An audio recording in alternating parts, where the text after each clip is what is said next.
నల్గొండ జిల్లా చండూరు మండలంలోని గట్టుపల గ్రామంలో చేనేత ఐక్య కార్యాచరణ ఆధ్వర్యంలో రిలే నిరాహార దీక్షలు చేపట్టారు. కరోనా వలన సంక్షోభంలో కూరుకుపోయిన చేనేత కార్మికులను కేంద్ర రాష్ట్ర ప్రభుత్వాలు ఆదుకోవాలని, నిల్వ ఉన్న చేనేత వస్త్రాలను కొనుగోలు చేయాలని కోరారు. కరోనా భృతి కింద ప్రతి చేనేత కార్మికుడికి నెలకు 8,000 రూపాయలు ఇవ్వాలని డిమాండ్ చేశారు. ఈ కార్యక్రమంలో ఈడెం శ్రీనివాసులు, గాజుల అనిల్, సర్పంచ్ ఈడెం రోజా, కర్నాటి లింగయ్య, చెరిపెల్లి శంకరయ్య, బావన్ల సీను తదితరులు పాల్గొన్నారు.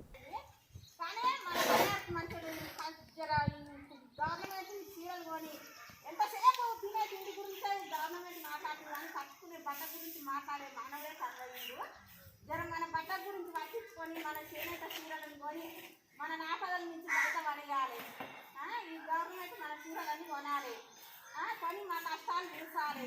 ఎంతసేపు తింటానికి తిండి తింటున్నాం కానీ ఈ మా వేసిన వస్త్రాలన్నీ ఇంట్లోనే ఉంటున్నాయి. మొత్తం సింటలు నాటి చీరలు మొత్తం చీరలు పట్టి పొక్కలు పట్టినాయి. చీరలు మాకు తిండి తింటున్నాం కానీ చిన్న తిండి వంటి వాటకు అవుతుంది. అయ్యా కేసీఆర్ గారు, మీకు నమస్కారం స్వామి. మరే మా చేనేత కార్మికులని పట్టించుకునే నాదు లేకుండా అయ్యిండు. మా ఎంతసేపు తినే తిండి గురించే మాట్లాడుతున్నారు కానీ కట్టుకునే బట్ట గురించి మాట్లాడతలేరు. ఎన్నో కష్టాల పడి మేము బట్ట తయారు చేస్తే ఇంట్లోనే వాడిని ఉండి ముట్టలు పట్టిపోతున్నాయి చీరలు. సౌకర్యం మాత్రం ఎంతకని నిలవబెట్టి మమ్మల్ని ఆదుకుంటారు. ఇప్పటిదాకా మేము బతికి బయటపడ్డాం కానీ ఇక్కడ నుంచి వాళ్ళు కూడా చేతులు ఎత్తేసిరు. ఇళ్ళల్లో ఒక్కొక్కరి ఇళ్ళలో స్టాక్ నిలబడిపోయిన చీరలు, 1000 చీరలు, లక్షల మాలు నిలబడిపోయింది. మాకు రాని ఎవరు శిక్షనే అయితట్టుంది. ఎవరు వేయకున్నా ఏం లేదు. కరోనా ఏమో కానీ ఈ కరువు వల్ల మేము చచ్చేటట్టే ఉంది. ఇక ఉరి పెట్టుకొని వ్యవసాయం పని మాకు రాదు. ఇంట్లోకెళ్ళి బయటకు వెళ్తే మాకు చేత కాదు. బీపీలు, షుగర్లు తగలబడ్డాయి మా పానాలకు. ఇంట్లో కూర్చొని ఏదో పంట పట్టుకొని ఇంత చిటికి తిప్పితే ఇంత మొగ్గని వేస్తారు మొగోలు. ఇంత బువ్వకెళ్ళి ఇన్ని రోజులు బతికినాం.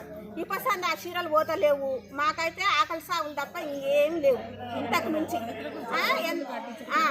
ఎంత మా గురించి మాట్లాడే అసలు బట్ట గురించి న్యూస్లో వింటున్నాం.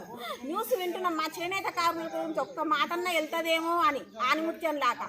కానీ ఆ మాట విందామన్నా కానీ గంట సేపు న్యూస్ చూసినా మా ముచ్చట మాట్లాడేటోళ్ళే లేరు. మా చేనేత కార్మికుల గురించి అడిగేటోళ్ళే లేరు.